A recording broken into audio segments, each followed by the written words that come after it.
E aí eu acho importante, eu vou trazer 2 textos para vocês, um do Antônio Martins, que é lá do site Outras Palavras, que está no DCM, e outro que é do economista Paul Krugman, que é prêmio Nobel da Economia, um cara super progressista e que é colunista do New York Times. A Folha de São Paulo tem uma parceria com o New York Times e eles traduziram a coluna do Paul Krugman. Então vamos ler juntos para a gente entender um pouquinho. Porque aqui na Folha Democrata, gente, a gente entra nesses assuntos de economia. São assuntos que eu gosto muito e que eu acho que a imprensa cobre muito mal, tá? Então a gente tem que seguir aqui esses assuntos muito importantes. Paul Krugman, no Prêmio Nobel da Economia, colunista do New York Times. O Silicon Valley Bank não é o Lehman Brothers. Provavelmente não estamos diante de uma crise financeira sistêmica. Vamos entender um pouquinho, porque ele costuma ser bastante crítico ao capital. Se há algo com que quase todos os observadores do cenário econômico concordam, é que os problemas enfrentados pela economia americana em 2023 são muito diferentes daquela sua última crise, em 2008. Naquela época, estávamos lidando com bancos em colapso e demanda em queda. Hoje, o setor bancário tem sido uma questão secundária e o grande problema parece ser a inflação, impulsionada por uma demanda excessiva em relação à oferta disponível. Houve alguns ecos de loucuras passadas, porque sempre há. O hype é eterno. O culto cripto tem algumas características óbvias em comum com a ascensão e queda das hipotecas subprime, com pessoas atraídas para esquemas financeiros complexos que não entendem. Mas ninguém esperava uma repetição daquelas semanas assustadoras, quando o fundo do sistema financeiro mundial parecia estar caindo, ao Silicon Valley Bank. Fila de clientes à porta da sede do Silicon Valley Bank em Santa Clara, na Califórnia.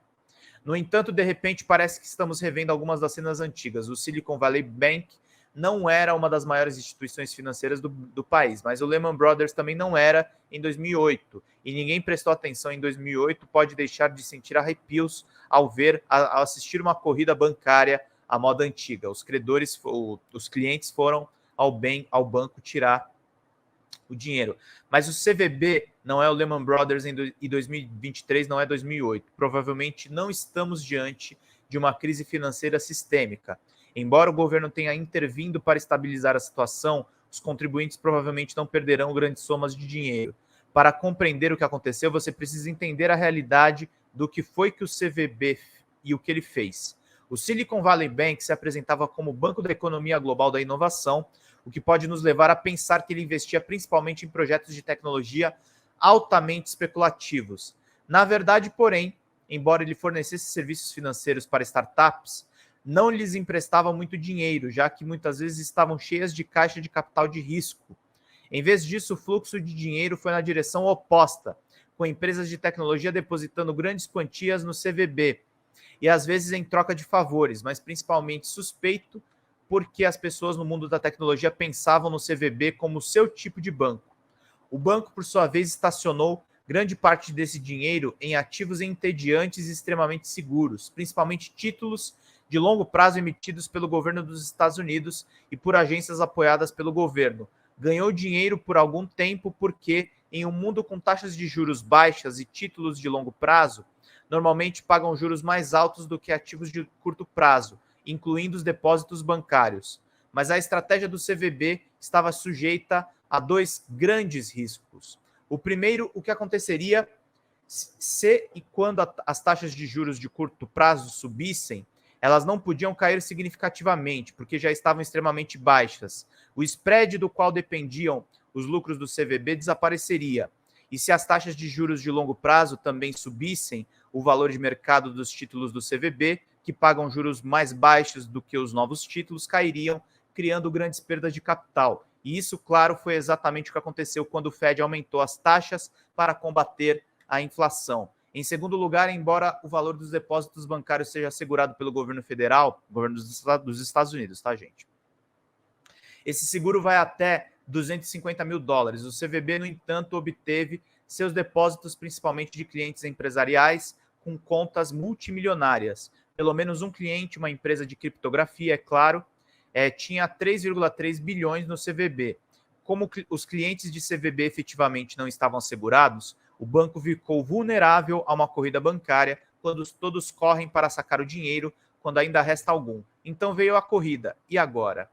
Mesmo que o governo não tivesse feito nada, a queda do CVB provavelmente não teria grandes repercussões econômicas. Em 2008, houve liquidações de classes inteiras de ativos, especialmente títulos lastreados em hipotecas.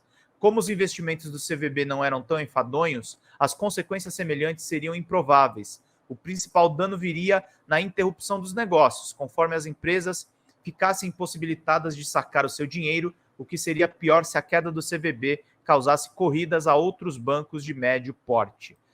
O Krugman está sendo muito preciso nisso, porque o risco, na verdade, seria se tivesse corridas ao dinheiro dos bancos, aos moldes que houveram em outros bancos. Por isso mesmo, o Luiz está certo aqui, ó, eu nunca me meto nessas questões. Tem muita gente que está se metendo nessas bolhas de criptomoeda, nessas bolhas de NFT, e está perdendo muito dinheiro, caindo no papo do mercado financeiro que diz que não confia no Lula. O Lula, a economia sobre o Lula é muito mais confiável do que isso aqui que a gente está vendo. O Krugman está muito preciso nessa análise. Mas vamos seguindo aqui. Dito isso, por motivos de precaução, as autoridades sentiram compreensivelmente que precisavam encontrar uma maneira de garantir todos os depósitos do CVB. Importante notar que isso não significa socorrer os acionistas. O CVB foi confiscado pelo governo e seu patrimônio foi eliminado. Isso significa salvar algumas empresas das consequências de sua própria tolice ao colocar tanto dinheiro em um único banco, o que é irritante, especialmente porque tantas figuras da tecnologia eram libertários declarados até que precisaram de um resgate. Ou seja, hipócritas, né? Os caras pensavam que tem o monarca, e aí quando a crise estoura, eles esperam que o Estado americano vá salvá-los. É uma hipocrisia aqui sem tamanho. É muito importante a gente entender, contudo, o que está acontecendo. Marina Alves está falando aqui da Revolução Popular, importante aqui. Gostaria que o povo percebesse que estamos vivendo em feudos, não haverá um governo salvador com esse sistema dominado, ou fazemos a Revolução Popular, ou continuaremos a ser sugados e descartados. Comentário aqui da Marina Alves. Mandem superchat, gente. A gente precisa da ajuda de vocês para manter aqui as nossas atividades. Não temos nenhum membro. Quem puder dar um membro de presente, eu agradeço muito. E estamos com 93 likes. Vamos chegar em 100 likes, que é muito necessário.